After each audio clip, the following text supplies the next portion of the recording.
The dresser in my childhood bedroom still has a crack along the bottom drawer from when my brother slammed it during an argument in 2009. Nobody ever fixed it.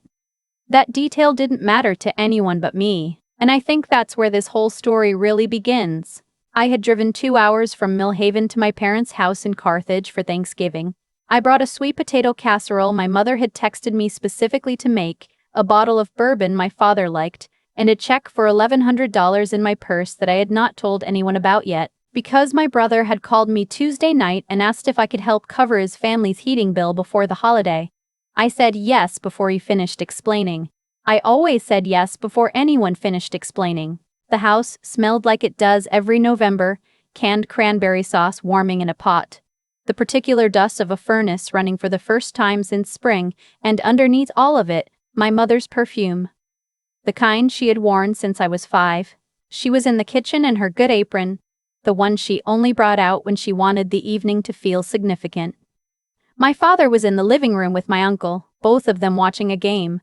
Neither of them cared that much about. My sister-in-law was setting the table with the good dishes. My brother was nowhere, then suddenly everywhere, the way he always is, filling the room with noise and forward motion. We ate. It was fine. It was the specific kind of fine that our family had gotten very good at producing, warm and functional and not quite honest. My brother made everyone laugh 3 times. My mother refilled wine glasses without asking.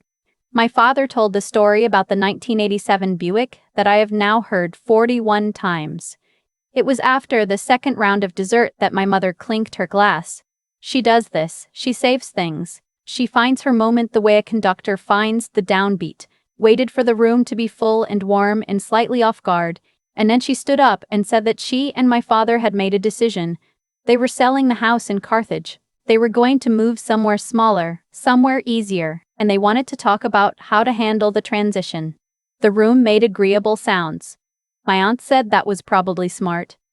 My brother nodded with the particular authority of a man who had not been paying the mortgage. Then my mother said the other part. She said they were hoping I could manage the financials during the move, organize the sale, coordinate with the real estate agent, oversee the transition account, make sure everything landed correctly. They trusted me with this, she said. I was the responsible one. I was the one who understood how money worked. She said it like it was a compliment. She said it the way people say things they have already decided. My brother was looking at his pie. My sister-in-law was looking at her phone. My father was nodding slowly, the way he nods when something has been agreed upon without him. I asked what timeline they were thinking. My mother said they needed the account set up by the new year. The house would list in February. I looked around the table at the people who were not being asked to do anything and I said, sure, I can do that. And meant it, because I always meant it. What happened next is something I need to explain properly, because without the background, it just sounds like a simple story about a difficult family, and it is not a simple story. I am 31. I am a project coordinator for a civil engineering firm in Millhaven. I have a salary that is not extravagant but is stable and well managed, because I have always been the person who manages things well. That reputation started young. I was the one who remembered doctor's appointments and filed the paperwork when my father's disability claim got tangled in 2016. I was the one who researched nursing facilities when my grandmother's health declined and everyone else said they didn't know where to start. I was the one who noticed that my parents' home insurance had lapsed 2 years ago and quietly reinstated it without making it into a thing. My brother is 2 years older than me. He is good at being liked. He has a way of walking into rooms that makes people feel like the room just got better. He and his wife have 3 kids and a house in a suburb 40 minutes from our parents, and for the last 6 years since his landscaping business went through what he called a rough patch that turned out to be a permanent condition, my parents have been supplementing his family in ways that were never once discussed at the table. Tuition for the oldest kid. A truck when his broke down. What my mother called a short-term loan in 2021 that had not been repaid or mentioned since. I never said anything about this, not because I didn't notice, but because I had spent a long time understanding that my function in this family was different. I was not the one they worried about, I was the one they relied on. Those are not the same thing, but for a very long time, I had convinced myself they were close enough. After Thanksgiving, I set up the transition account. My parents had authorized access. I coordinated with the real estate agent, a woman named Deborah, who sent very long emails with a lot of exclamation points. I organized the appraisal. I spent 4 weekends driving to Carthage to help my parents sort through 30 years of accumulated belongings, loading boxes into my car, dropping things at donation centers, cleaning out a garage that had not been fully opened since Clinton was president. My brother came twice, both times for less than 2 hours. Both times he had somewhere to be afterward. The house listed in February. There were 2 offers within 10 days. I managed the counteroffers, the inspection negotiation, the title company communication.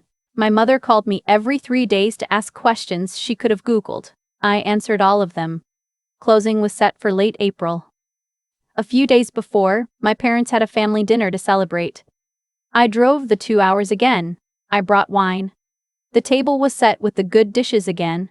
My brother was there with his whole family. My sister-in-law had made a cake. We ate. My father talked about their plans for the new place, a condo 40 minutes north, closer to my aunt. My mother described the view from the balcony. Everyone was happy in the specific way that people are happy when a difficult thing is almost over and someone else did most of the work. Then my brother cleared his throat. He said he had been thinking.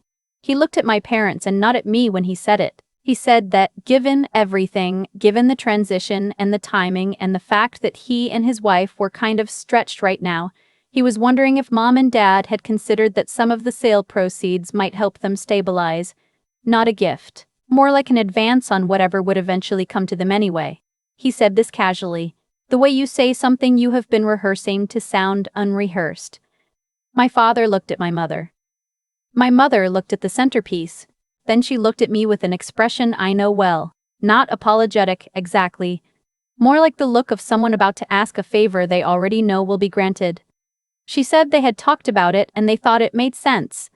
Given that my brother had 3 kids, given that I was single, no dependents, doing well. They weren't trying to be unfair, she said. They just thought that right now, the money could do more good with his family than sitting in an account. She said they'd make it up to me later. I picked up my fork. I put it back down. I asked what portion of the sale we were talking about. My mother named a number. It was not a small number. It was more than half of the net proceeds after fees and costs from a sale I had spent 5 months managing, on top of my full-time job, on top of 2 hours of driving every time they needed something done in person. The table was very quiet. My sister-in-law looked at the cake. My brother looked at the ceiling with the expression of a man who has already decided the answer is yes and is waiting for the formality to conclude. I said I see. I said I need to ask one question. I said, whose name is on the transition account right now? My father frowned slightly. Mine and yours, he said. And your mother's? I nodded. I said actually I want to double check something. I took out my phone. I opened the banking application. I navigated to account settings and authorized users. It took less time than the conversation had taken to reach this point. I removed both of them. My mother's phone buzzed. Then my father's. My brother looked between them, confused. That particular confusion of someone who was not included in the notification. My father looked up at me. Renata, he said. What did you do? I set the phone face down on the table.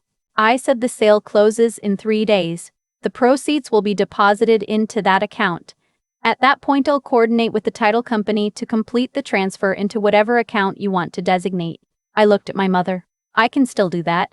I'm happy to do that, but the decision about where that money goes will be made with me in the room, not around me.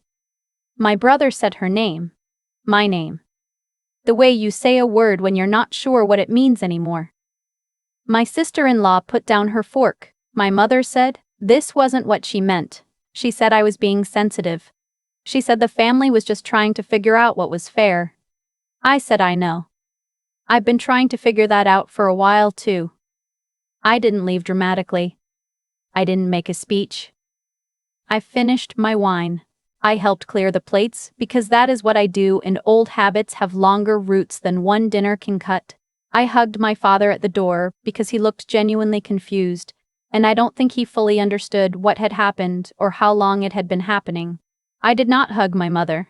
I drove home on the highway with the radio off, which has become a habit of mine in moments when I need to hear myself think. The closing happened on schedule. I completed everything I said I would complete. The proceeds were deposited.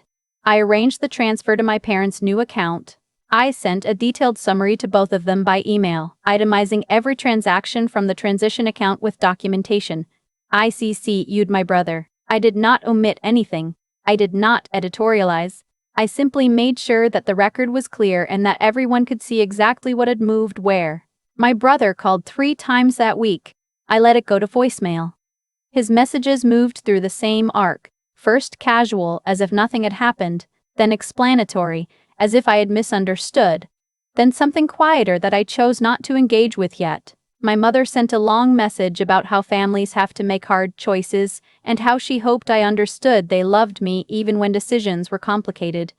My father texted once, "Call when you can." I did call him a few days later. We talked for 20 minutes, mostly about nothing. He did not bring up the dinner. I did not push. What I did do, for the first time in approximately 6 years, was stop. I stopped driving to Carthage every time something needed to be handled in person. I stopped answering calls at 11 at night when my brother needed advice about something he could have looked up. I stopped treating my own calendar as something that existed primarily to be available to other people. I did this quietly and without announcement because I have learned that announcements invite arguments, and what I was doing was not about winning an argument. It was about something quieter than that. The strange thing, the thing I did not expect, was how small the fallout was. I had spent years operating under the assumption that if I ever stopped being the person who held everything together, something would fall apart. Some emergency would materialize that only I could solve. Some crisis would arrive that would prove my indispensability, or alternatively, prove that I had been wrong to step back. None of that happened. The calls became less frequent and then less urgent. My parents settled into the condo. My brother found a way to manage the things he had always asked me to manage. The family continued to exist at a different temperature, but it continued. I saw a therapist for the first time starting in May. She was unhurried in the way I found deeply unfamiliar and eventually very useful. She never labeled anyone or handed me a verdict. She mostly asked questions and then waited to see what I did with the space. She asked me once whether I had thought of my reliability as a form of safety, like if I stayed useful enough, I would stay necessary enough, and if I stayed necessary enough, that would be the same as being wanted. I said I wasn't sure that was it exactly. I said I thought it was more that I didn't know how to take up space in this family in any other way. She nodded and wrote something down and said that was worth sitting with. I have been sitting with it since. What I know is this. I was the one they called. I was the one who answered. I drove the distance and did the paperwork and made the account and managed the closing. And for a very long time I believed that this was love made practical, and that practical love was the most durable kind. Maybe it is, but it is not sufficient by itself. It cannot be the only currency in a relationship, because if it is, the moment you stop paying, you find out what was actually there. There are people who will read this and say I overreacted, that a holiday dinner and a bad idea about money wasn't worth the shift in my family's temperature. Maybe. I won't say the math is simple. I won't say I have no grief about it, because I do. A specific, low-grade kind of grief about the family I thought we were, versus the one I can now see clearly. That grief is real, and I am not going to argue it away. But I also know what I felt on the highway driving home from Carthage that night. I felt something I want to describe accurately so I don't oversimplify it. It wasn't triumph. It wasn't relief exactly, though it was close. It was more like the first full breath after a long time of breathing shallow. The kind of breath you don't realize you are missing until you finally take it. I think that breath was worth the dinner. Have you ever been the person your family calls when they need something fixed, and the last one considered when something good is being divided? And if so, did you eventually decide what that told you about where you actually stood? I've been thinking a lot lately about what it actually means to be reliable. Not dependable in the way people compliment you at work, but the deeper kind, the kind that gets handed to you in childhood like a role in a play nobody auditioned for. I was the one who figured things out. I was the one who made the calls and filed the forms and drove the 2 hours and said yes before the question was finished. For a long time, I thought that was just who I was. It took me until 31 and a Thanksgiving dinner to understand that it was also a choice, and that choices can be made differently. What happened with my family didn't come out of nowhere. Looking back, I can trace the line clearly. Every time I stepped in without being asked, I was teaching everyone around me that stepping in was my job. Every time I absorbed the extra work quietly, without naming it, I was confirming that it had no cost. I built the system. I maintained it. I made it so frictionless that nobody had to think about what it was built on, which was me, my time, my salary, my weekends, my silence. That's not my family's fault entirely. I need to be honest about that because it would be easier and less true to make this a story about villains. My parents are not villains. My brother is not a villain. They are people who took what was available to them, the way most people do when something is consistently offered without conditions. The conditions were always there. I just never said them out loud. What I know now, and what I wish I had understood at 24 instead of 31, is that integrity isn't just about doing the right thing when it's hard. It's also about being honest about what you're doing and why. For years, I told myself I was helping because I loved my family. That was true, but I was also helping because being needed felt safer than being chosen. Those are different things. The first one is generosity. The second one is a transaction you're running on yourself without admitting it. The moment I removed my parents' access from that account, quietly, at the dinner table, while my brother was looking at the ceiling, I wasn't being cruel. I was finally being clear. I was saying, this is the reality of what we have here, and I am going to stop pretending otherwise so that we can all see it. That's not retaliation. That's honesty arriving late. What came after was not a dramatic transformation. My family did not have a sudden reckoning. There was no tearful scene of recognition. Life continued at a slightly different temperature, which is usually how real things change. Not all at once, but by degrees. What changed most was internal. I stopped waiting to be seen in the way I had been showing up. I started deciding, very deliberately, how I wanted to use my energy and for whom. That is not a small thing. That is, I think, the whole thing. If you are the person in your family who holds it all together, the one who answers, who manages, who drives the distance, I am not telling you to stop. I am asking you to ask yourself whether the people you are holding things together for have ever once asked how you are holding up. The answer to that question will tell you a great deal about where you actually stand. And you deserve to know where you actually stand.